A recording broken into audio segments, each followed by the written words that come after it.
എല്ലാവർക്കും യേശുവിൻ നാമത്തിൽ വന്ദനം. ഫെബ്രുവരി മാസത്തിൻ്റെ ഒടുവിലത്തെ ആഴ്ചയിൽ നമ്മൾ എത്തിച്ചേർന്നു. അതുപോലെ തന്നെ അപ്പോസ്തല പ്രവൃത്തിയുടെ ഏറ്റവും ഒടുവിലത്തെ അധ്യായത്തിൽ നമ്മൾ വന്നിട്ടുണ്ട്. കർത്താവിൻ്റെ വലിയ പ്രവൃത്തികൾക്ക് വേണ്ടി ദൈവം നമ്മെ ഒരുക്കിക്കൊണ്ടിരിക്കുകയാണ്. വരുവാൻ പോകുന്ന മാർച്ച് മാസം, ഈ ഫെബ്രുവരിയിൽ നമ്മൾ എന്തു വിതച്ചോ അത് നമ്മൾ മാർച്ചിൽ ആർപ്പോടെ കൊയ്യും. കണ്ണുനീരോടെ വിതച്ചാൽ ആർപ്പോടെ കൊയ്യും. വിതച്ചാൽ കൊയ്യും, കണ്ണുനീരോടെ വിതച്ചാൽ ആർപ്പോടെ കൊയ്യും. ഏതായാലും ഈ ഫെബ്രുവരി മാസം വലിയൊരു വിതയുടെ മാസമായി. നല്ല നിലത്ത് വചനം എന്ന വിത്ത് വിതക്കപ്പെടട്ടെ. അതുപോലെ പല കാര്യങ്ങളും, സ്വപ്നങ്ങളും ദർശനങ്ങളും ഒക്കെയും നമ്മുടെ ഹൃദയത്തിൽ വളർന്ന് വലിയ ഫലമുള്ളതായി തീരാൻ കർത്താവ് ഇടയാക്കട്ടെ.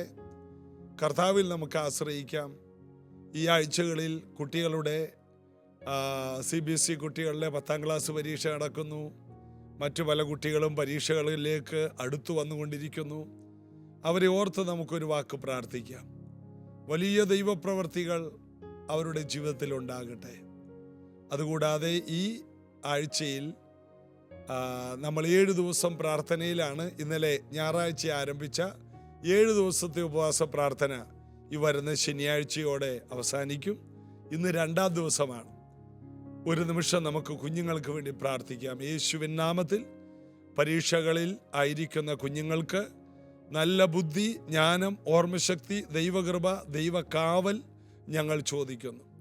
പല മാതാപിതാക്കളും കുഞ്ഞുങ്ങൾക്ക് ഏകാഗ്രതയില്ല, മൊബൈൽ അഡിക്ഷനാണ്, അവർക്ക് പഠനത്തിൽ ശ്രദ്ധയില്ല, അവരുടെ ചിന്താഗതികൾ മാറിപ്പോയി. വളരെ പഠിക്കാൻ കഴിവുള്ള കുഞ്ഞുങ്ങൾ പോലും പഠനത്തിൽ ശ്രദ്ധിക്കാതെ പരീക്ഷയിൽ മുന്നേറാൻ കഴിയാതിരിക്കുന്ന അവസ്ഥകൾ യേശുവിൻ നാമത്തിൽ മാറട്ടെ. ഈ ഉപവാസ പ്രാർത്ഥനയുടെ 2ാം ദിനം മക്കളെ അതിനുവേണ്ടി അനുഗ്രഹിച്ച് പ്രാർത്ഥിക്കുന്നു. കുഞ്ഞുങ്ങളെക്കുറിച്ചുള്ള എല്ലാ ഭാരങ്ങളും മാറിപ്പോകട്ടെ. ഞങ്ങളുടെ ഭാവി തലമുറകൾ അനുഗ്രഹിക്കപ്പെടട്ടെ. യേശുവിൻ നാമത്തിൽ ആമേൻ. കർത്താവിൽ നമുക്ക് ആശ്രയിക്കാം. എല്ലാ വിഷയവും ഒന്നിനെക്കുറിച്ച് വിചാരപ്പെടാതെ എല്ലാറ്റിലും അപേക്ഷയാലും യാചനയാലും നമ്മുടെ ആവശ്യങ്ങളെല്ലാം സ്തോത്രത്തോടെ അറിയിക്കുമ്പോൾ സകല ബുദ്ധിയും കവിയുന്ന ദൈവസമാധാനം നമ്മെ കാക്കുമെന്നാണ്, നമ്മുടെ ചിന്തകളെ കാക്കുമെന്നാണ് ഫിലിപ്പിയ ലേഖനം 4:6 വാക്യത്തിൽ പറയുന്നത്. ഒന്നിനെക്കുറിച്ച് ഭാരപ്പെടരുത്, എല്ലാം പ്രാർത്ഥനയിലൂടെ കയറ്റിവിടണം. നമുക്ക് വരുന്ന എല്ലാ വിഷമങ്ങളും വഴക്കിലൂടെ കയറ്റിവിടരുത്. നമ്മുടെ വിഷമങ്ങളെല്ലാം വീട്ടിൽ പറഞ്ഞാൽ വീട്ടിൽ വഴക്കുണ്ടാകും, കൂട്ടുകാരോട് പറഞ്ഞാൽ അവിടെ വഴക്കുണ്ടാകും. പ്രശ്നങ്ങൾ ഒരിക്കലും മനുഷ്യരോട് പറഞ്ഞ് അതിനെ വലുതാക്കാതെ പ്രാർത്ഥനയിലൂടെ കയറ്റിവിട്ട് അതിനെ സമാധാനമാക്കാനാണ് ഫിലിപ്പിയ ലേഖനം 4:6 പറയുന്നത്. അതുകൊണ്ട് ദൈവസന്നിധി ഒരു ഫാക്ടറി പോലെയാണ്. നമ്മുടെ വിഷമങ്ങൾ അതിനകത്തോട്ട് ഇട്ടാൽ അതിലൂടെ സമാധാനം അതിൻ്റെ ഔട്ട്പുട്ടായിട്ട് നമുക്ക് കിട്ടും. നമ്മുടെ പ്രശ്നങ്ങളും വേദനകളും ഈ ഫാക്ടറിക്കകത്തോട്ട് ഇട്ടാൽ, ആ ഫാക്ടറിയിലെ മെഷീനിലോട്ട് ഇട്ട് കഴിഞ്ഞാൽ അതിൽ നിന്ന് പുറത്തേക്ക് വരുന്നത് പുതിയ സന്തോഷവും സമാധാനവുമായിരിക്കും. അങ്ങനെ ഓരോ വ്യക്തികളെ കർത്താവ് ഈ പുതിയ ആഴ്ചയിൽ അനുഗ്രഹിക്കട്ടെ. അപ്പോസ്തല പ്രവൃത്തിയിലെ 28ാമത്തെ അധ്യായത്തിലെ 3, 4, 5, 6 വാക്യങ്ങൾ.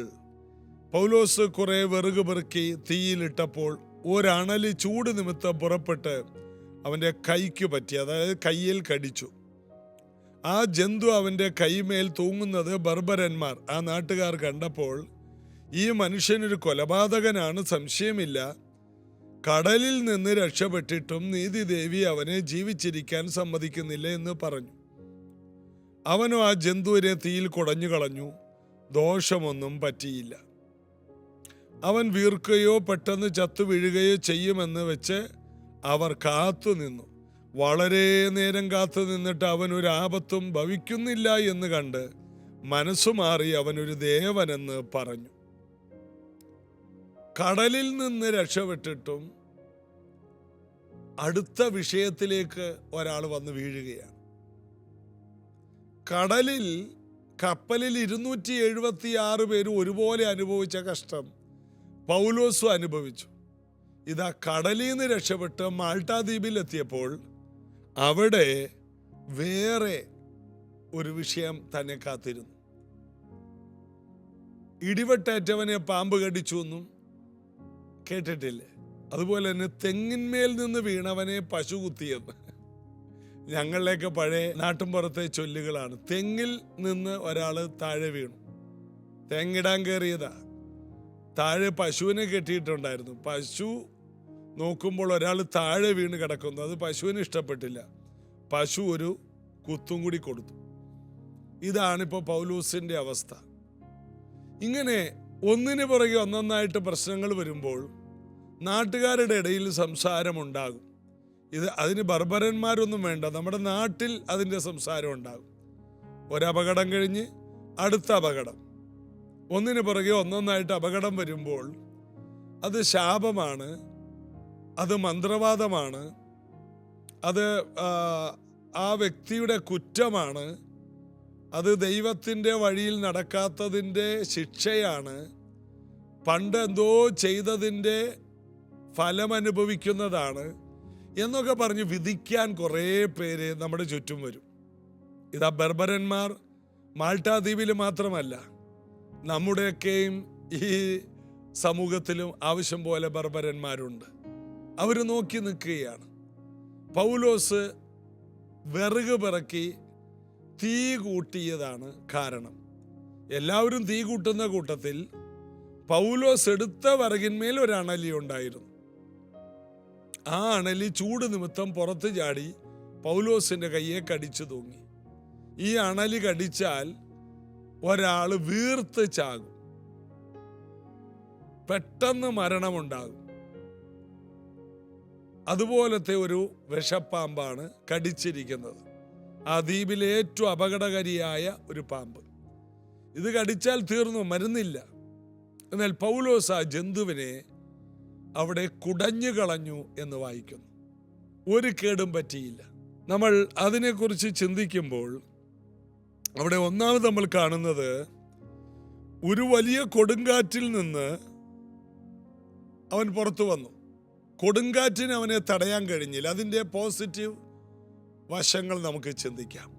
നോക്കുമ്പോൾ ഒരു കൊടുങ്കാറ്റ് കഴിഞ്ഞു, അടുത്തത് അണലി തൂങ്ങി, മറ്റുള്ളവർ തീരുമെന്ന് വിചാരിച്ചു.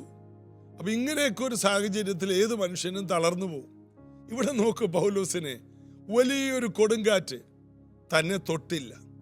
താൻ നിമിത്തം കൂടെയുള്ളവരുടെ രോമത്തിന് പോലും കേടുപറ്റിയില്ല. അതിനായിട്ട് എത്ര പേര് സ്തോത്രം ചെയ്യും. അതിനെ പോസിറ്റീവായിട്ട് കാണും. വിഷയങ്ങൾ എല്ലാവർക്കും ഉണ്ടാകും. ആ വലിയ കൊടുങ്കാറ്റിനെ ജയിക്കുന്ന ഒരു ദൈവകൃപ പൗലോസിന്റെ മേലുണ്ടായിരുന്നു. 2, അടുത്തത് വിഷം, മാരകമായ വിഷം, കൊല്ലുന്ന വിഷം പൗലോസിനെ തകർത്ത് കളയുന്നില്ല. ആ രീതിയിലൊന്ന് കണ്ടുകൂടെ ഇതെല്ലാം? അയ്യോ, ഒന്നിനു പുറകെ ഒന്നൊന്നായിട്ട് വിഷയമാണോ? കടം, ജപ്തി, അപ്പോഴേക്ക് രോഗം, കുട്ടികളുടെ പഠിത്തം മുടങ്ങി, ഇതെല്ലാം ചിലപ്പോൾ ഒരു വഴിക്ക് ശത്രു, ഒരു വഴിക്ക് എല്ലാം കൂടി വന്നെന്നിരിക്കും.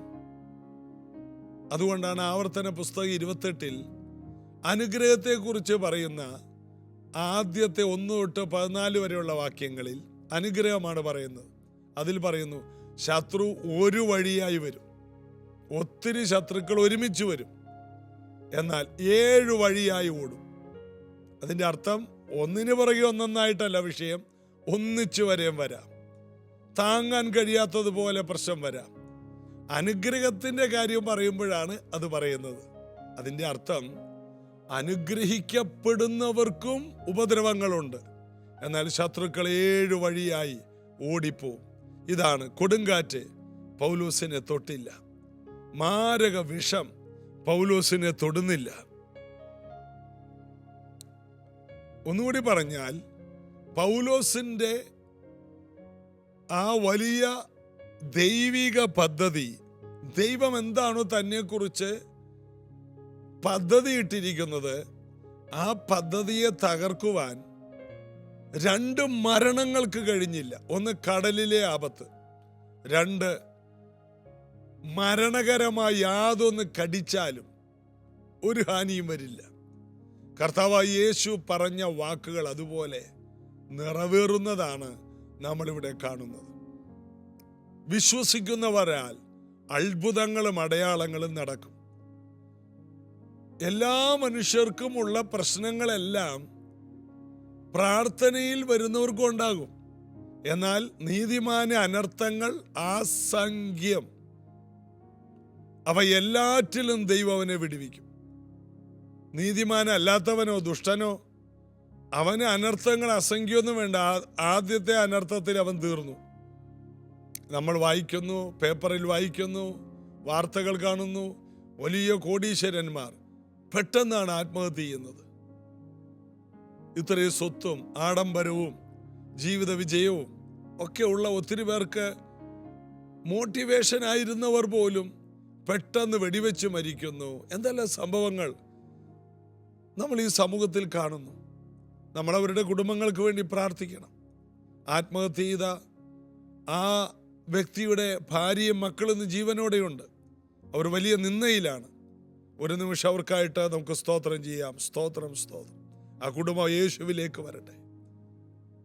സമൂഹത്തിൽ ഒരാൾ പരാജയപ്പെടുമ്പോൾ അവരെ മോശമായി ചിത്രീകരിക്കാൻ ഒത്തിരി പേരുണ്ട്. എന്നാൽ അവരുടെ സങ്കടം അവർക്ക് മാത്രമേ അറിയാവൂ. ഈ ഭൂമിയിൽ ഒത്തിരി പേർക്ക് വേദനകളുണ്ട്. അവരുടെ വേദനകൾ ദൈവത്തിന് മാത്രമേ പരിഹരിക്കാൻ കഴിയൂ. പണം കൊണ്ട് പരിഹരിക്കാൻ കഴിയില്ല. ഇതാ പൗലോസ് വലിയ കൊടുങ്കാറ്റിനെ നേരിട്ടു, പുറത്തു വന്നു. വലിയ അണലിയുടെ വിഷത്തെ നേരിട്ടു, പുറത്തു വന്നു. ഇതിന് രണ്ടിനും അവനെ കുറിച്ചുള്ള ദൈവിക പദ്ധതിയിൽ നിന്ന് അവനെ മാറ്റാൻ കഴിഞ്ഞില്ല. അതിൻ്റെ അർത്ഥം, നിന്നെക്കുറിച്ച് ദൈവത്തിനൊരു പദ്ധതി ഉണ്ടെങ്കിൽ ആ പദ്ധതി തീരാതെ നിനക്ക് ഇവിടം വിട്ട് ഭൂമി വിട്ട് പോകാൻ കഴിയില്ല. എന്ന് നിന്റെ പണി തീരുമോ അന്ന് നിന്റെ പണി തീരും. നിന്റെ വേല തീരാതെ നിനക്ക് ഈ ഭൂമിയിൽ നിന്ന് പോകാൻ കഴിയില്ല. ദൈവം നിനക്കും എനിക്കും ഒരു പദ്ധതി വെച്ചിട്ടുണ്ട്. ദൈവം വിളിച്ചതൊരു പദ്ധതിക്ക് വേണ്ടിയാണ്. ആ പദ്ധതി പൂർത്തിയാകാതെ ഒരു മരണത്തിനും ഒരനർത്ഥത്തിനും നിന്നെ തോൽപ്പിക്കാൻ കഴിയില്ല. ധൈര്യപ്പെട്, കർത്താവിൽ ബലപ്പെട്. പൗലോസിന്റെ ജീവിതത്തിൽ ഒരു കുഴപ്പവും കാണുന്നില്ലെന്ന് കണ്ടപ്പോൾ എല്ലാവരോടും പറഞ്ഞു, അവനൊരു ദേവനാണ്. തുടക്കത്തിൽ ആരും അത് പറയില്ല. സമയമെടുക്കും, നാളുകളെടുക്കും, കാലങ്ങളെടുക്കും. ഒടുവിൽ ജനം പറയും.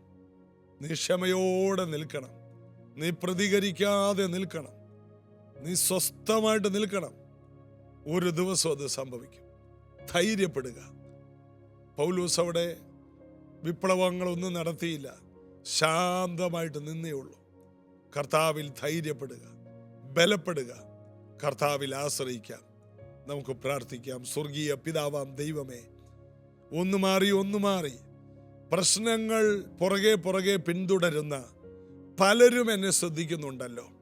ഈ സന്ദേശം അവരുടെ ജീവിതത്തിൽ വലിയ സ്വസ്ഥതയും സമാധാനവുമാകണമേ കർത്താവേ. മരണചിന്തകൾ അവരെ വിട്ട് മാറട്ടെ. മറ്റുള്ളവരുടെ വിധിക്കൽ, മറ്റുള്ളവരുടെ അഭിപ്രായം പറയൽ കേട്ട് ഹൃദയം തകർന്നവർക്ക് ഈ വചനം ഒരു വിടുതലാകട്ടെ. അവരാശ്വസിക്കട്ടെ. ഇതിൽ നിന്ന് പുറത്തു വരാൻ കഴിയുമെന്ന് അവരറിയട്ടെ. ഇത് കേൾക്കുന്നവർക്ക് വലിയ ധൈര്യമുണ്ടാകട്ടെ.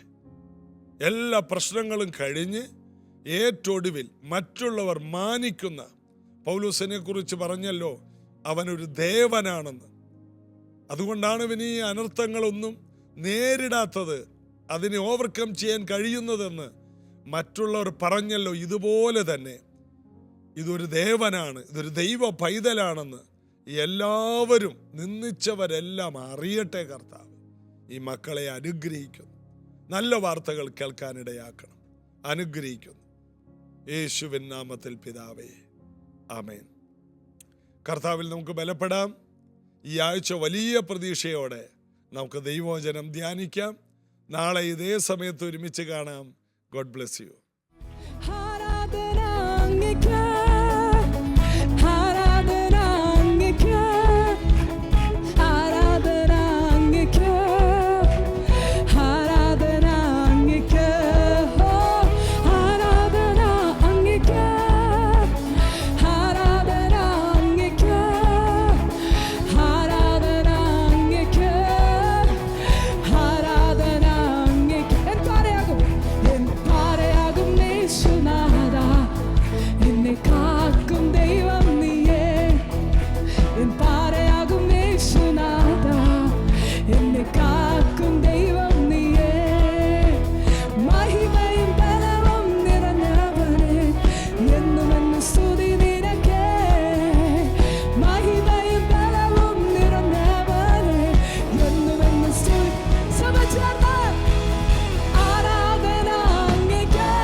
ജീവനുള്ള നാളുകളെല്ലാം ഞാൻ സ്തുതിച്ചു